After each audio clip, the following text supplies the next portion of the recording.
Hello दोस्तों, जैसा कि क्रिप्टो वाला की जर्नी में आप सभी का स्वागत है।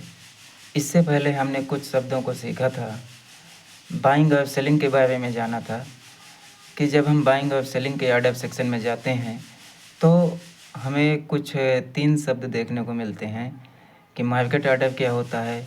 मार्केट आर्डर को ही मार्केट प्राइस कहा जाता है। लिमिट आर्डर यानी कि लिमिट प्राइस क्या होता है, और इसके अलावा एक था स्टॉप लिमिट। ये स्टॉप लिमिट क्या होता है। तो इससे पहले हमने इन 3 चीज़ों को जाना था। अब इसके आगे हमें यह जानना होगा कि इंडिकेटर के बारे में जानना होगा, क्योंकि बाइंग या सेलिंग करने के बाद हमें चार्ट देखने की आवश्यकता होती है। और जब हम चार्ट को देखते हैं तो हमें मार्केट के मूवमेंट को एनालाइज करने के लिए इंडिकेटर की आवश्यकता होती है। तो आज के सेशन में हम ये इंडिकेटर के बारे में जानेंगे कि इंडिकेटर क्या होते हैं या किस तरीके से काम करते हैं। तो हर एक्सचेंज में 100-200 इंडिकेटर कम से कम होते हैं, दिए होते हैं। उनमें से हम किसी भी इंडिकेटर का यूज करके मार्केट के बारे में यानी कि मार्केट के मूवमेंट के बारे में जान सकते हैं, ऐसा इंडिकेटर का मानना है।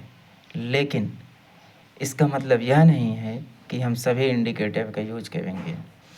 तो मार्केट के मूवमेंट को समझने के लिए या जानने के लिए हमें सभी इंडिकेटरों की तरफ ध्यान देने की आवश्यकता नहीं है।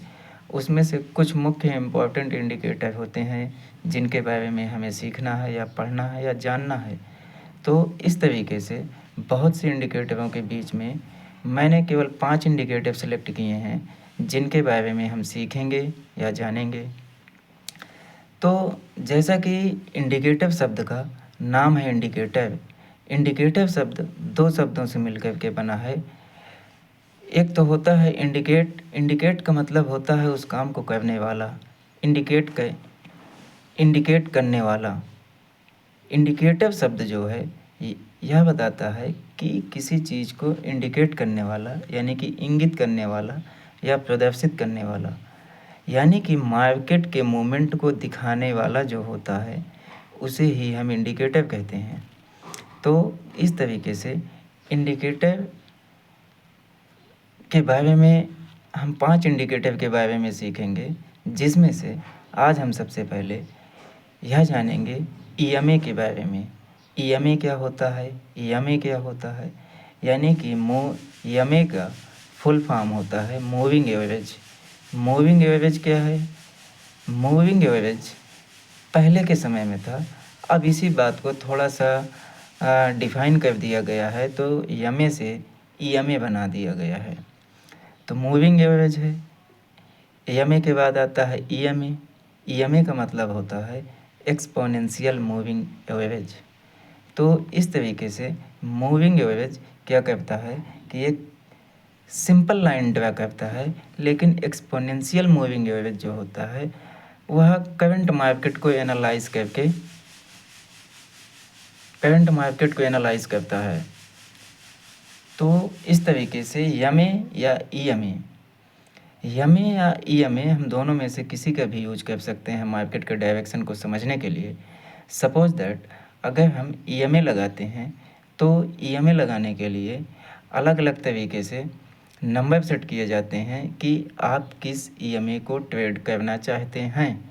मान लीजिए मैंने इंडिकेटर सेक्शन में ईएमए को लगाया है और ईएमए मैंने 15 ईएमए सेट किया है या 9 ईएमए सेट किया है। कुछ ट्रेडर इसी को जो है 20 ईएमए सेट करते हैं। तो अब सवाल ये आता है कि आपके लिए इम्पोर्टेंट क्या है, आप क्या सीखेंगे या आप उसे कैसे उपयोग करेंगे। तो इस तरीके से आज हमने यह जाना है कि मूविंग एवरेज क्या है। मूविंग एवरेज क्या है कि यह बेसिकली मार्केट के जो डायरेक्शन होती है उसकी एवरेज को दिखाता है। ईएमए क्या होता है, एक्सपोनेंशियल मूविंग एवरेज क्या होता है, यह मार्केट के करंटली डायरेक्शन को दिखाता है। यानी कि मूविंग एवरेज लगभग 14 से 15 दिन का डाटा सेलेक्ट करता है, लेकिन जो ईएमए होता है वह आपके करंटली डाटा को सिलेक्ट करके मार्केट के डायरेक्शन को बताता है। तो इस तरीके से आज हमने मूविंग एवरेज और एक्सपोनेंशियल मूविंग एवरेज 2 इंडिकेटर के बारे में सीखा है। आगे चल कर के हम 3 इंडिकेटर के बारे में और सीखेंगे, जिसका नाम है फिबोनाची, और एक आता है वीवैप क्या होता है, और एक होता है आरएसआई क्या होता है। तो इस तरीके से आगे चल के हम 3 इंडिकेटरों के बारे में सीखेंगे। तब तक के लिए धन्यवाद, थैंक यू। आप सभी को सपोर्ट करने के लिए दिल से धन्यवाद, थैंक यू।